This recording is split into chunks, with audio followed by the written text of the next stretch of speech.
Alors, Réponse déroula alors sa natte, et la magicienne monta la retrouver. Si c'est l'échelle qui lui permet d'arriver en haut, je vais tenter ma chance, se dit le fils du roi. Et le lendemain, quand il se mit à faire sombre, il se rendit au pied de la tour et appela « Réponse, réponse! Déroule tes cheveux pour que je monte. » Aussitôt les cheveux dégringolèrent et le fils du roi monta en haut de la tour. Tout d'abord, Réponse fut saisie de frayeur en voyant entrer chez elle un homme comme ses yeux n'en avaient encore jamais vu. Mais le fils du roi se mit à lui parler si gentiment et lui raconta que son cœur avait été si ému par son chant qu'il ne lui avait pas laissé de repos et qu'il avait dû venir la voir en personne. Réponse oublia alors sa frayeur, et lorsqu'il lui demanda si elle voulait l'épouser, voyant qu'il était jeune et beau, elle se dit « Il m'aimera plus que ma vieille marraine », acquiesça et mit sa main dans la sienne. Elle lui répondit « Je veux bien venir avec toi, mais je ne sais pas comment faire pour descendre. Apporte un bandeau de soie avec toi. À chaque fois que tu viendras me voir, j'en ferai une échelle, et quand elle sera prête, je descendrai, et tu m'emmèneras sur ton cheval. » Ils convinrent que d'ici là, il reviendrait la voir tous les soirs, car la vieille venait dans la journée. Alors, beauté, à toutes et à tous, on est parti pour cette énième série. On va la finir, cette série, c'est sûr. Donc, de l'analyse scientifique et historique du conte de Réponse. Et donc, je viens de parler de ce petit paragraphe qu'on va illustrer avec des artefacts. Égyptiens. Donc, je vous ai montré ici la stèle qui est associée donc à l'union d'un couple, d'un roi et d'une princesse Camille, avec en haut de cette tour le symbole de Luja. Luja qui est associé à Hathor. Donc, c'est une espèce de flamme dans un rectangle. Attends, parce que peut-être même que le rectangle ici, en fait, il veut dire... Donc, le cercle, c'est Ra. Le rectangle, par contre, ça, c'est pas bête du tout d'y penser. Parce que, ouais. En fait, le truc est dans l'autre sens. Donc, je sais pas si je peux faire ça. Je vais pas le faire, parce qu'on ne sait jamais.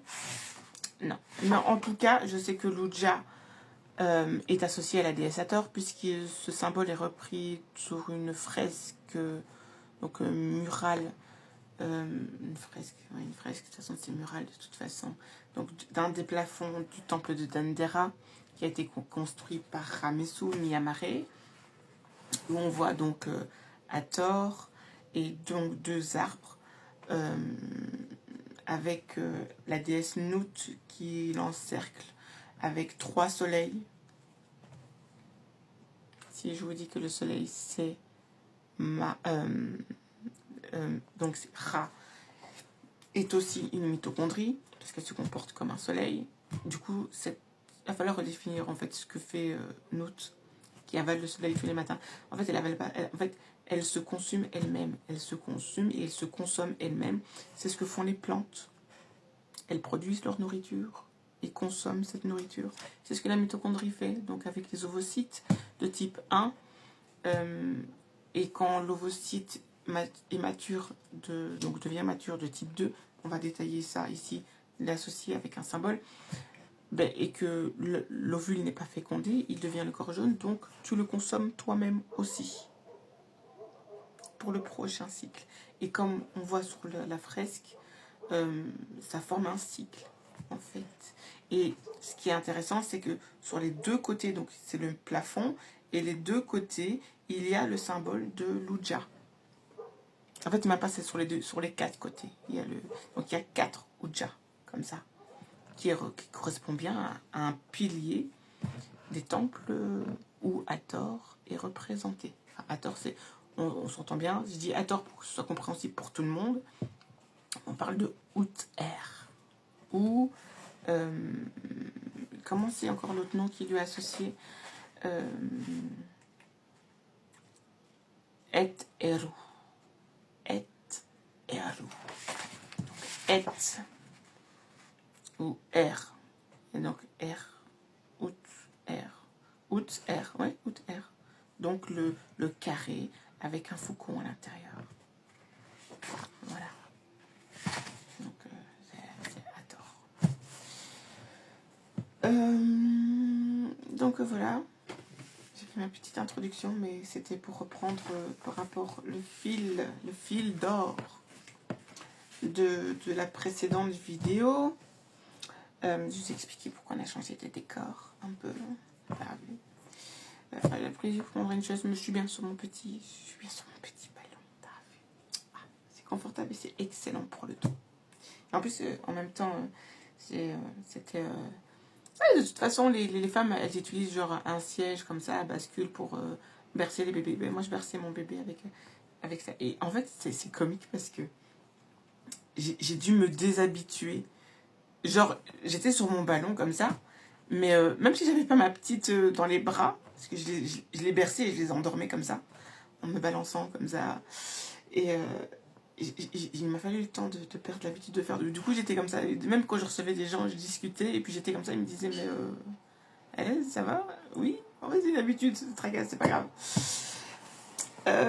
Ensuite, donc, on en était arrivé donc avec cette définition de la ruse, à ne pas confondre avec la ruse de Southé, parce que Southé, lui, va ruser pour pouvoir prendre ce qui ne lui appartient pas, usurper ce qui ne lui appartient pas, et salir, rabaisser, dénaturer, et donc il représente l'énergie de l'effondrement, parce qu'au niveau stellaire, il représente l'étape de l'effondrement, donc c'est-à-dire une croissance anarchique, et donc il va être lié à ce qui est la maladie, contrairement à ce qui a été dit. Et donc, par rapport à la stèle concernant que je vous ai montré, donc avec, parce que la stèle où Ptah Ossir dit qu'il est Southé et puis qu'il a cette énergie du Ib qui est transformée, qui lui permet de devenir le souverain du trône, le souverain, donc l'héritier du trône, donc le Néfer. Il y a Sekhmet, donc qui dit qu'elle est la triple Netcher, donc elle est la totalité du triple Netcher. Mais avant, derrière Sekhmet, il y a la Ma, qui est représentée. La stèle est un peu cabossée à cet endroit-là, mais c'est bien Ma qui est représentée derrière. Donc elle est celle qui exécute l'ordre de la Ma, donc l'ordre de celle qui représente l'équilibre et l'ordre. Donc les eaux, puisque la mitochondrie représente l'eau, est ordonnée. Et c'est la base de la physique des plasmas. C'est l'ordre et l'harmonie qui permet le passage de l'information. Donc qui a dit que Ra sortait de quelque chose de désordonné? Ça va pas. Il y a 2-3 petits trucs qu'il va falloir changer, je suis désolée. La science dit, et les artefacts disent la même chose que ce que la science dit. Tu vois? Donc en fait, ce qui est le désordre, c'est Southé. Parce que quand on observe une pathologie au niveau médical, biologie, ce qui est pathologique, ce qui est croissance anarchique, ben, en fait, ce sont les maladies. Les pathologies, les maladies, c'est quelque chose qui n'est pas harmonieux, quelque chose qui n'est pas ordonné. Voilà. Quelque chose qui a perdu sa nature. C'est Southé. Enfin, disons plutôt qu'il n'en a peut-être jamais eu. Il représente ce qui n'a pas de nature, ce qui n'a pas d'ordre, ce qui n'est pas harmonieux. Et c'est pour ça qu'on dit qu'il n'a pas de royaume et qu'il représente la stérilité. Donc ça veut dire quelque chose qui n'est pas productif, quelque chose qui n'apporte pas de fruits. Voilà. Pour ma petite introduction, on va rentrer dans le vif du sujet. Et là, ici, donc, on va parler de la fresque et de la couronne bleue. Bleu, couleur d'Hathor.